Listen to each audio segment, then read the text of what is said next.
महाकारुणिक तथागत भगवान अरहत सम्यक संबुद्ध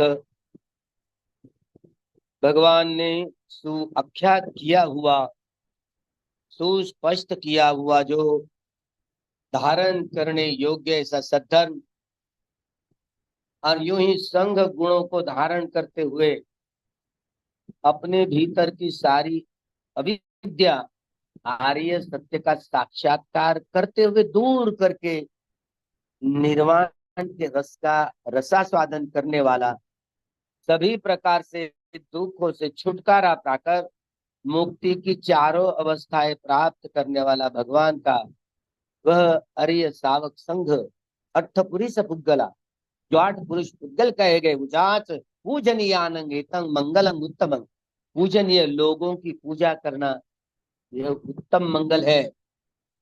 तो भगवान ने यह सारी बुद्ध धम्म संघ के विषय में कितनी बड़ी, ये तीन तीन जो शरण है, चौथा शरण नहीं है, यह 3 रत्नों की शरण सबसे बड़ी शरण होती है। इसलिए किसी प्रोग्राम को, किसी कार्यक्रम को शुरू करते समय 3 शरण, 3 रत्न की शरण गमन करते हुए 5 या 8 शीलों की याचना करते हुए कार्यक्रम की शुरुआत होती है। शील यह नींव है। भगवान जिस पथ पर चले, जिस मार्ग पर चले, वह मार्ग उन्होंने स्वयं प्रयत्नों के आधार पर अनुसंधान किया। ये मार्ग है, मैं इस मार्ग पर चला और मुक्ति की चारों अवस्थाएं प्राप्त की। इसलिए हम उनको क्या कहते हैं? नमो तस् भगवतो अरहतो सम्मा संबुद्धस्स। बोलते हैं ना, भगवान को एक बार बोलने से हमारी भूख या प्यास मिटती नहीं, तो 3 बार बोलना पड़ता। क्यों? क्या वजह, क्या ऐसा कारण है कि जिसके वजह से हम ही यह एक गाथा 3 बार बोलते हैं? बुद्धं शरणं गच्छामि, एक बार बोल दी तो हो गया। फिर भी एक बार बोलने से हमारी भूख प्यास नहीं नहीं नहीं पूर्ण होती है। तो बुद्धं शरणं, धम्मं शरणं, संघं शरणं, द्वितीयंकी और तृतीयंकी, 3 बार एक ही गाथाओं को रगड़ते रहते, 3 बार रिपीट करते रहते। क्यों?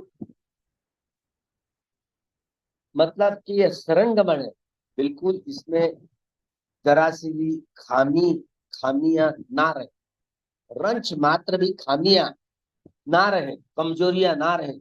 भगवान का सद्धर्म यह परिपूर्ण परिशुद्धम, भगवान का यह सद्धम्म परिपूर्ण है, अपने आप में परिशुद्ध है। इसमें जरा सी भी अशुद्धता नहीं है। इसमें अपने शील की शुद्धि, शील की परिशुद्धि और शीलों की विशुद्धि,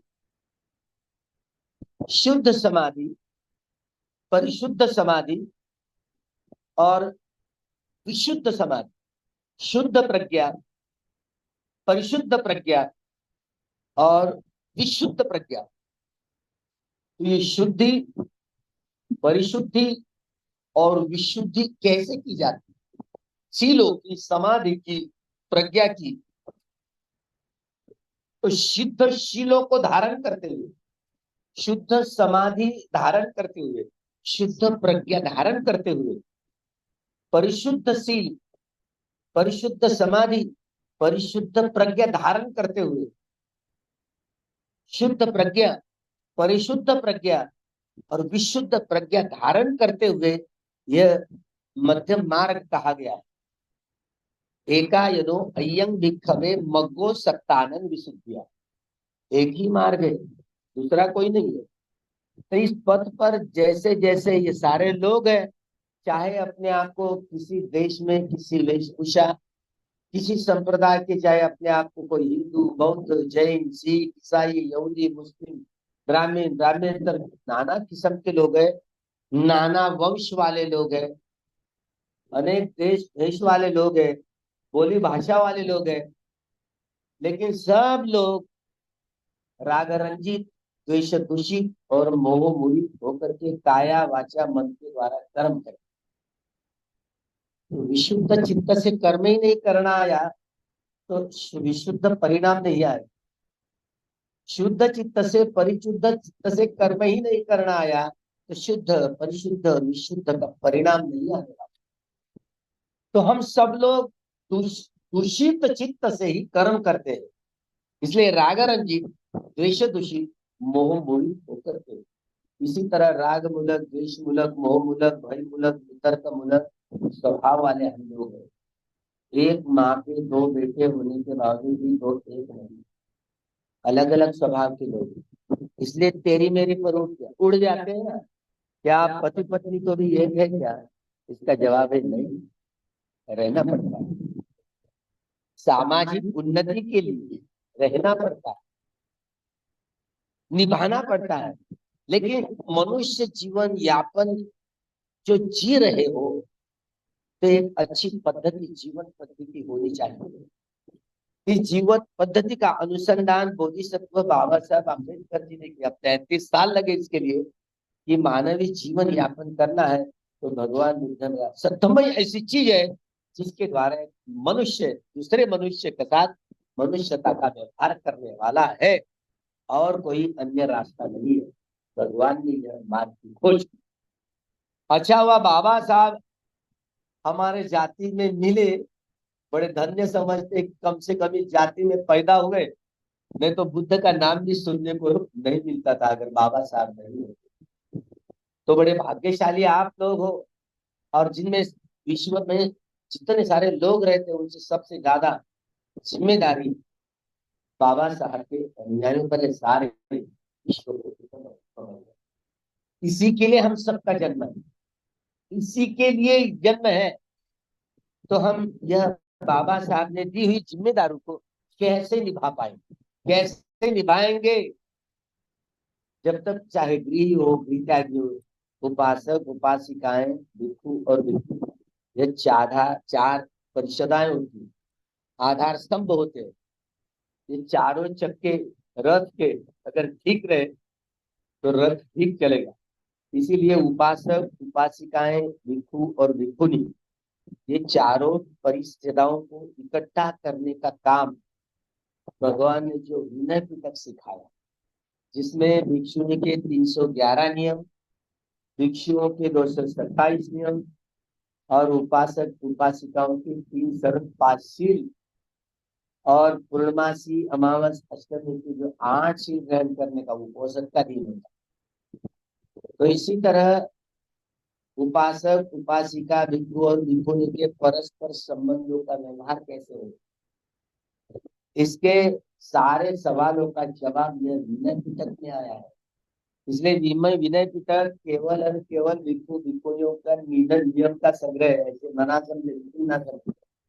उपासक उपासिकाएं भिक्षु और भिक्षुनी, ये चारों परिषदाएं जो है, इनके परस्पर संबंध कैसे संबोधित ज्ञान के आधार पर एकीकरण एकत्रीकरण की व्याख्या कैसे की, उसी के लिए विनय ये शब्द आया। विनय तत्व ऐसे जो एक व्यक्ति दूसरे व्यक्ति पर हावी ना हो, अन्याय ना करे, अत्याचार ना करे।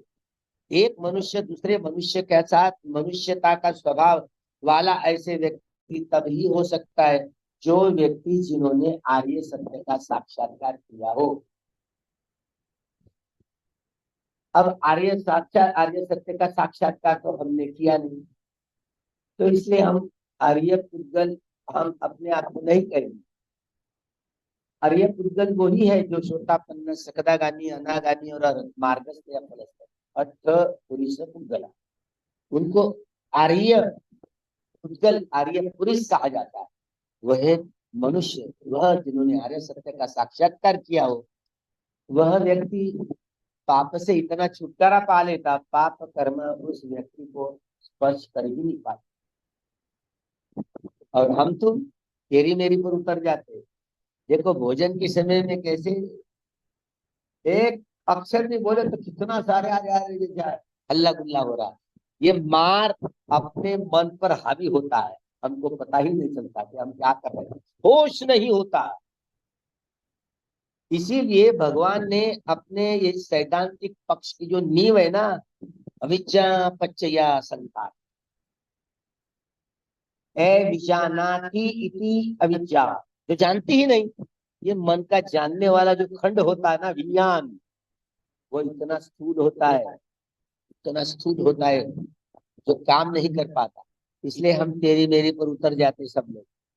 इसलिए हर घर में बर्तन बजते रहते हैं, मियाँ बीवी के बीच, भाई भाइयों के बीच, बहनों बहनों, तू मैं तू जरा सी शांति सुख और समाधान में।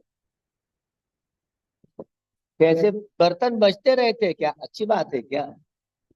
इसीलिए भगवान के सद्धर्म को धारण करने की, ये परिशुद्धि की, विशुद्धि की प्रक्रिया को समझते हुए भगवान ने जो जो व्यक्ति, जिस जिन स्वभाव वाले व्यक्ति उनके सामने आए, तो उनको कम्मठान दिए शमद भावनाओं के और विपश्यना भावना। इसलिए आप सब उपासक उपासिकाओं ने यह शमद भावनाओं के कम्मठान और विपश्यना भावनाओं के कम्मठान को तलस्पर्शी गहराई में जाकर के समझना होगा। तब कहीं इस पथ पर चलने का यह बल आपको प्राप्त होगा, उपलब्धि प्राप्त होगी। नहीं तो मृत्यु के उपरांत आप आप तो मर जाएंगे सभी, हम लोग कौन बचने के लिए आए? जैसे जन्म तो लिए है ना, तो एक दिन सबको मरना ही है, ये सत्य है। लेकिन मृत्यु भी अगर जागृत रूप से अपनी काया सांस का ध्यान करते करते, सजग रहते हुए, वेदनाओं का उदय में जानते जानते अगर अपना शरीर त्यागना नहीं आया, तो बेहोशी में ऐसे नरक लोग, प्रेत लोग, असुर लोग या तिर्यक पशु पक्षी चित पंछी इत्यादि अपाय गति, दुर्गति, अधो गतियों के प्राणियों में जन्म ले। चाहे वो गाय भैंस हो, जानवर हो, बकरियां हो, कोई हो, चिड़िया हो, चूहे हो, कोई हो, ऐसे जन्म हो सकता है। इसीलिए भगवान ने इस पथ को बड़े तलस्पर्शी गहराई में जानकर यह पथ का स्वयं प्रयत्नों के आधार पर उन्होंने अनुसंधान किया। स्वयं मैं इस पथ पर चला, मुक्त हो गया। मैं मार्गदाता हूँ, मुक्तिदाता नहीं। इस पथ पर मैं चला हूँ, मुक्त हो गया। आप भी इस पथ पर चलेंगे, मुक्त हो जाए। कितनी सीधी सरल बात। मैं मार्गदाता हूँ, मुक्तिदाता नहीं हूँ। तो कितना परिश्रम करना पड़ेगा, मेहनत करनी पड़ेगी। इसलिए श्रमण संस्कृति कहा गई, बड़ी कठोर मेहनत करनी पड़ेगी। तो इसीलिए विपश्यना भावना, शमन भावनाओं के अभ्यास का जैसे जैसे तलस्पर्शी गहराई में जाकर के अभ्यास करेंगे, वैसे अपने शील को, अपनी समाधि को, अपनी प्रज्ञा को पुष्ट करते करते जाएंगे। अपना स्वयं धर्मवानी का, धर्मतियों का, धर्मवानों का ऐसे पीठ बनाएंगे। उपासक उपासियाओं का धर्म धर्मदायात बनेंगे, धर्मदायिकाएं बनेंगे। भिक्षुओं के चारों निश्चयों की परिपूर्ति करेंगे, तो वह अपने पुत्र पौत्र या पति को भिक्षु संघ को दान करने की मूड में आए। ये बाह्य पहचान है। जब आपके पति हो, बच्चे हो, बच्चियां संघ को दान करेंगे, तो ये बाह्य पहचान है कि आपके दसों पारमिताओं के घड़ों की परिपूर्ति है। कोई व्यक्ति, जिस व्यक्ति के दसों पारमिताओं के घड़ों की परिपूर्ति नहीं होती, तो आर्य सत्य का साक्षात्कार करना बहुत दुर्लभ, नहीं कर पाए। इसलिए कंजूसी नहीं करना। जैसे तेल की धार ऐसे छोड़ते हो ना, तो क्या दान करोगे?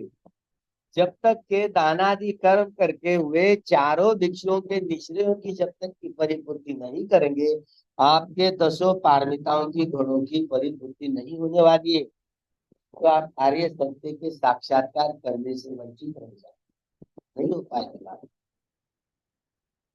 तो उचित रूप से यह पूर्णमासी, अमावस्या, दोनों अष्टमियां, 8 चीजों का अवश्य पालन करें। आज बड़ी खुशी हुई कि सब उपासक उपासिकाओं ने 8 शील ग्रहण किया, बड़ी खुशी हुई।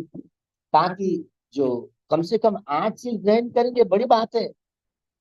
एक एक शील समाधि या प्रज्ञा धारण करने के समय में जो श्रुतमय ज्ञान के या चिंतनमय ज्ञान के आधार पर ही क्यों न हो, लेकिन आज शील तो ग्रहण किया, ग्रहण करेंगे तब कहीं धारण करने का रास्ता खुल जाएगा।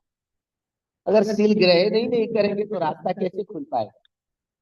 तो चढ़ाव उतार आते रहते, शील धारण करने में बढ़ चढ़ के चढ़ाव उतार आते रहते।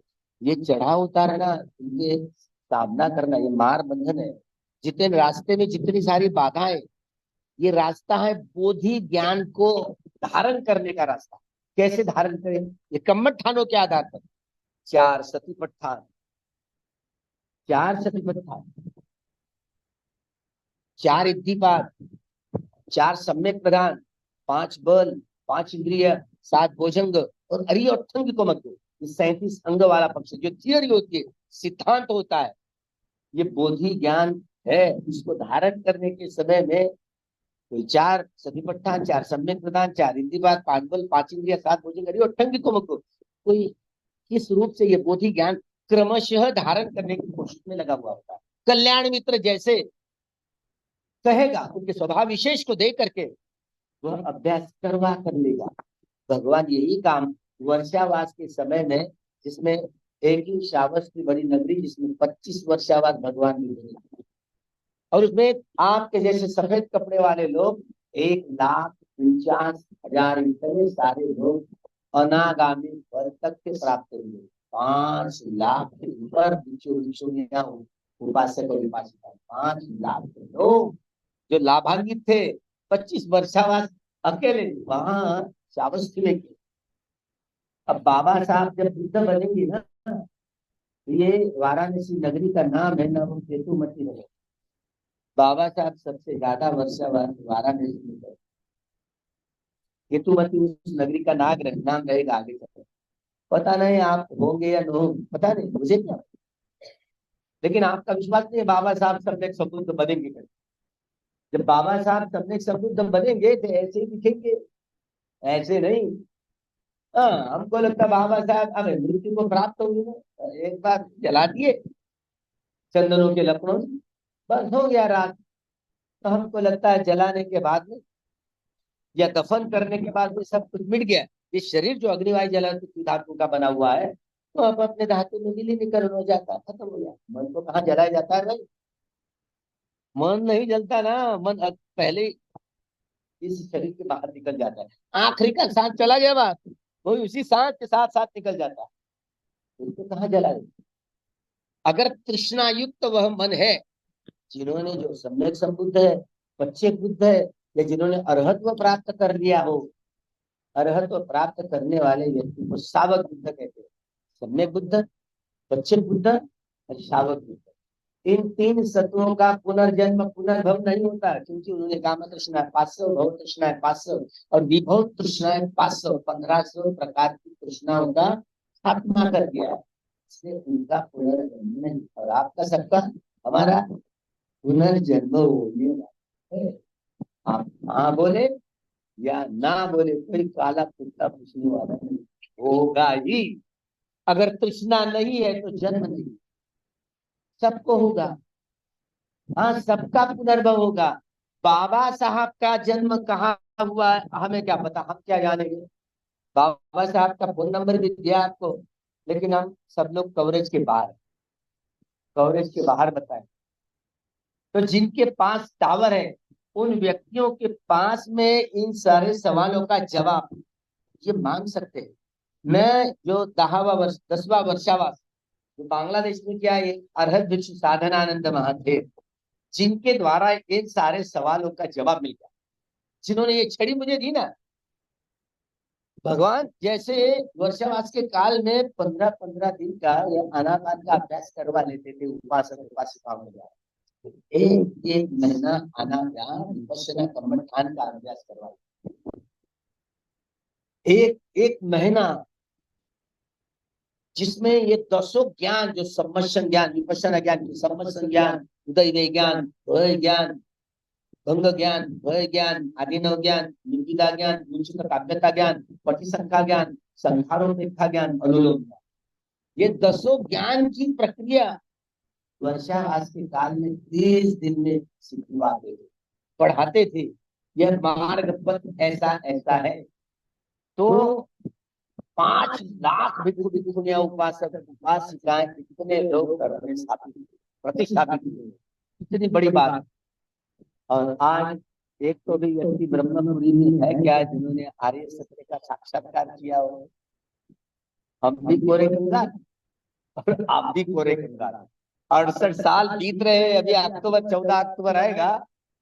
बाबा साहब ने दीक्षा भूमि पर, नागपुर दीक्षा भूमि पर जो धम्म क्रांति 3 शरण 5 किलो में प्रतिष्ठित किया, 22 सत्य ज्ञान की सुंदरता की झालर चढ़ाई। 68 साल गुजर रहे हैं, लेकिन कोई व्यक्ति दिख रहा है क्या? कोई याद आई वो एक श्यामपुर माता जी है जो इंदौरा में रहती है गली में, उसका झोंका अभी भी है। बहुत साल से वो ध्यान कर रही थी, ध्यान करते करते करते सुबह 8 बजे से 9 बजे तक का अधिष्ठान किया। ऐसे ध्यान करते करते करते शरीर त्याग, तो ऐसी बैठे बैठे खड़ी, वो उसका पोता गया, ओए दादी माँ, ओए दादी माँ, कहाँ बोलती है, और शरीर त्याग किया। अरे चलो चलो भंते जी को बुला के लेके आओ। सुरेश साई भंते जी नजदीक है, तो गए सुरेश साई भंते जी के पास में। अरे चलो भंते जी, वो हमारी माता जी का क्या हुआ पता नहीं। सुरेश साई भंते जी आ गए। देखो, ये बाबा साहब ने विपश्यना का अभ्यास करने को नकार दिया था। ये श्यामपुर माता जी, ये ध्यान करते मर गया मर गया, आप भी ध्यान करोगे ऐसे ही मर जाओगे। आदि आफत म्हणजे हे आपले जे शिकले सवरलेले लोग, ये पढ़े लिखे लोग, ये पढ़े लिखे लोग नहीं रे बाबा। बाबा साहब ने विपश्यना साधना को नकार दिया है। आड्या हळकंडाने पिवळे होतात आपले लोग। विपश्यना साधने के, विपश्यना साधना का अनुसंधान केवल और केवल स्वयं प्रयत्नों के आधार पर जो सम्यक संबोधि को प्राप्त करते वे स्वयं गुरु होते हैं, वही विपश्यना विधि का अनुसंधान करते हैं, अन्य कोई व्यक्ति नहीं कर सकता है। जो विपश्यना का विरोध करता है वो भगवान बुद्ध की मान्यता का आदमी नहीं होता, चाहे वो गृह हो या गृहचारी। पता नहीं, लेकिन क्या होगा? इसीलिए भगवान ने जो सीख दिखाई, उस पद पर चलना आया तो सुगति प्राप्त होगी, नहीं तो अपाय गति से कोई रोक नहीं पाता। अच्छा हुआ कि वो शाम को और माता जी जागते जागते ध्यान करते करते बड़े, अरे भिक्षुक भी नहीं प्राप्त हो सकता है कभी कभी, है चिवरधारी, लेकिन क्या करे, इतने सारे बेहोशी में रहते, बहुत सारे संस्कारों का संग्रह होता है जो समता पुष्ट नहीं हो पाती। बैठे बैठे ध्यान करते करते चली गई वो तो। हम तो गदगद हो गए, गदगद हो गए। अरे क्या जागृत रूप से वेदनाओं के आधार पर उदय वे जानते जानते शरीर त्याग किया। हम लोग पढ़ाई करते थे केवल, तो निश्चित रूप से वह सुगति प्राप्त हुई। अगर किसी अर्हत भिक्षुओं को उसके विषय में पूछते तो जवाब अच्छा मिलता, लेकिन हमारे पास में टावर वाला कोई भिक्षु नहीं, क्या करें? आप भी आपके भी पास में टावर नहीं है, और हमारे पास में वो टावर वाले अलग होते हैं जिसमें वो चौकी को गांड बांधते, वो जानवर जानवर डालते, तो वो शेडी वाले ब्राह्मण कहे जाते। भगवान कहते थे ब्राह्मण में उसी को कहता है जो करुणा, मैत्री, मुदिता और उपेक्षा, ये चारों धम्म विहार, चारों ब्रह्म विहारों में रहन करने वाले, मुक्ति की चारों अवस्थाओं को प्राप्त करने वाले व्यक्ति, उसको मैं ब्राह्मण कहूँ। शैली वाले को, जानवा वाले को वो नकली ब्राह्मण। असली ब्राह्मण कौन है? जो करुणा, मैत्री, मुदिता और उपेक्षा, ये चारों धम्म विहारों में, चारों ब्रह्म विहारों में रमन करने वाले, जिसने मुक्ति की चारों अवस्था प्राप्त कर ली हो, उसे मैं ब्राह्मण कहता हूँ। जच्चू होती ब्राह्मण हो, कमुनो होती ब्राह्मण। जन्म से कोई ब्राह्मण नहीं हुआ करता। न जच्चू होती अरियो, कमुनो होती अरियो। जन्म से कोई आर्य नहीं हुआ करता, कर्म से आर्य। जिसने चारों आर्य सत्य का साक्षात्कार किया हो उसको आर्य पुरुष, वह आर्य, वह पूज्य होते हैं। इसलिए बातों को तलस्पर्शी गहराई समझे। बाबा साहब के जो पहली बार वो तो इतना निरीश्वरवादी एक व्यक्ति, वो मूर्ति की पूजा में भी उनका विश्वास नहीं, बाबा साहब। फिर भी 14 अक्टूबर 1956 को नागपुर की पवित्र दीक्षा भूमि पर जब वो म्यूजियम में जो मूर्ति रात को 12 बजे लेकर के आए, जहां म्यूजियम है नागपुर में, रात को बाला साहेब खेर उस समय में बम्बई राज्य के मुख्यमंत्री थे, जब महाराष्ट्र राज्य बनने का ही था। तो रात को 12 बजे तार किया और सुबह सुबह रात को 12 बजे मूर्ति को लेकर के आए। गुरु चंद्रमौली भिक्षु संघ द्वारा परित्राण पाठ किया गया और वो अष्टधातु की मूर्ति वहां पर दम्मा मंच पर रखी गई। सुबह सुबह 9 बजे बाबा साहब आए और उस मूर्ति को मोमबत्ती जलाई और अपना माथा भगवान के चरणों पर ऐसे टिकाया। यूं ही पत्रकार लोग कह रहे थे, तो मूर्ति है, मूर्त में कोई भूत होते हैं क्या? इसका जवाब मैं भर सभा में दूं या कहा दूं? पत्रकारों ने जवाब पूछा कि बाबा साहब क्या कर रहे हैं, आप मूर्ति पूजक हो क्या? मूर्ति पूजक हाँ या नहीं, लेकिन इसका जवाब अभी दूं या बाद में? लेकिन बाबा साहब किसी के सामने झुके नहीं। मराठी में बोल रहे थे, मी मोडेल पण वाकणार नहीं, लेकिन भगवान बुद्ध के सामने झुके, 3 बार वंदना की, अपना माथा भगवान के चरणों पर रखा। आप लोग रखते हैं क्या? तो बाबा साहब वो तो मूर्ति भंजक थे, मूर्ति पर विश्वास नहीं था, लेकिन बाबा अपने टेबल पर वह मूर्ति रखा करते। दिल्ली में से वे लेकर के आने वाले थे कि यहाँ किसके पास मिलेगी, रात को नहीं मिली, इसलिए वो म्यूजियम से लेकर आनी पड़ी भगवान अक्षदाता की, जो धम्म मंच पर रखी गई। तो मतलब बाबा साहब ने जो धर्मांतर किया, बाबा साहब को इतने बड़ी मात्रा में लोग आएंगे भरोसा नहीं था, लेकिन बाबा साहब को गदगद हो। सुबह सुबह 9 बजे मंच पर स्थापित हो जाते, इतने सारे 5 करोड़ लोग, 5 लाख लोग जब मंच के सामने दिखते, तो बाबा साहब को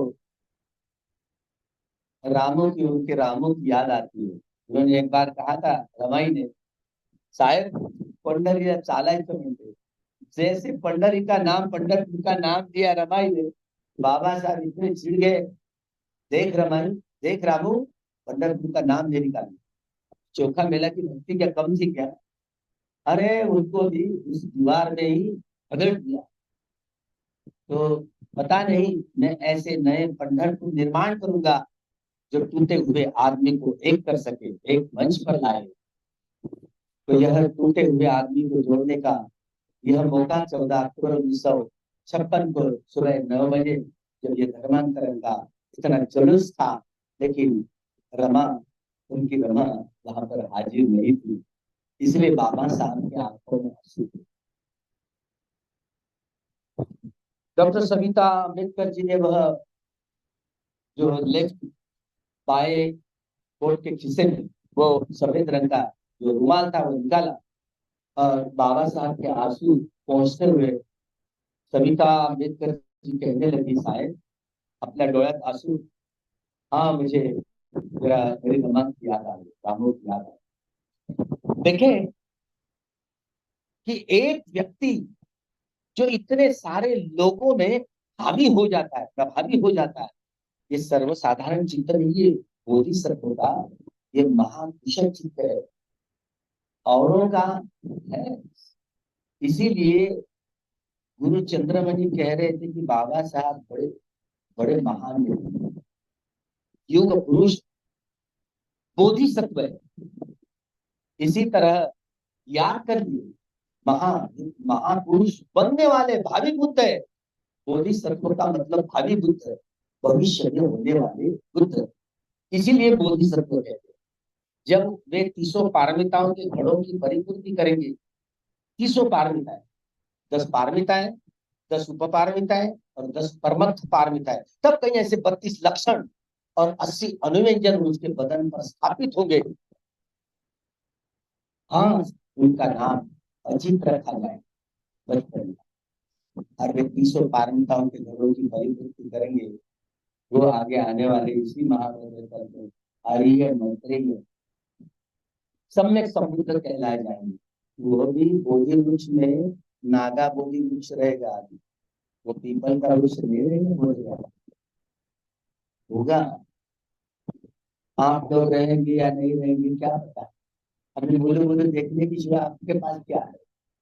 तो धर्म की बड़ी कठिनाई बातें होती है, तरह तरह गहरा में जाकर के समझाना पड़ता है, समझ नहीं पड़ती बातें। हाँ, बाबा साहेब चले गए, बस मुझे पास तो चले गए। ये अरहत भिक्षुओं को ये सवाल पूछा, तो उस अरहत भिक्षु टावर में होते ना, वो अभिज्ञा प्राप्त होते। उन्होंने कहा कि श्रीलंका के भिक्षु कहते कि बाबा साहब उनके मृत्यु के उपरांत उन्होंने काया त्यागने के बाद उन्होंने तुषिता देवता लोक में जन्म लिया और उनका नाम सुदर्शन है। क्या सही बात है भंते जी? तो 15 मिनट के बाद भंते जी ने कहा हाँ सही बात है। मैं तो, मेरा पूरा विश्वास हो गया, लेकिन उठा पटक के आपको कितनी भी बार 10 या 20 बार बोलूं, क्या आप विश्वास रख पाएंगे? हमको बोलेंगे पुरावा क्या, मैं क्या दे सकता हूँ, क्योंकि हमारा टावर नहीं उतरा। जो जिन्होंने अर्हत प्राप्त किया वो सावध बुद्ध है, अभिज्ञा प्राप्त कर वह इस बात वह लोग इस बात को हम नहीं जानते। मेरा तो विश्वास बैठ गया। इसीलिए आप लोगों की जो है ना, बाबा साहब का जो गुनेगार लोग, आप गुनाहगार, बाबा साहब ने इस समाज को बदलने के लिए Samata Sainik Dal, Buddhist Society of India, Republican Party of India, People's Education Society, चार जन्म से लेकर मरते दम तक ये चारों संगठन आजन्म रहे। पांचवी संगठन ना खोले, लेकिन बनते ज्ञान ज्योति आगे बढ़ो, हम तुम्हारे साथ है। मैंने मेरे नाम की संगठन खोल दी, अहंकार जगाया, तो मैं बाबा साहब के ऋण से कैसे मुक्त हूँ? तो आपने भी गुनाह किया है ना। बाबा साहब के सारे संगठनों का पर्दाफाश कर दिया गया। मुझसे तो बाला साहब के ये साथ में भी मैं वो कहा था कि मुझे, मैं शर्म करता हूँ कि वंचित आघाड़ी लेकर के रह रहे हो। रिपब्लिकन पार्टी ऑफ इंडिया का हथियार होना था, लेकिन गंवा दिए ना। बाबा साहब ने ये चारों संगठनाएं इसीलिए निर्माण की, सारा समाज बदलने।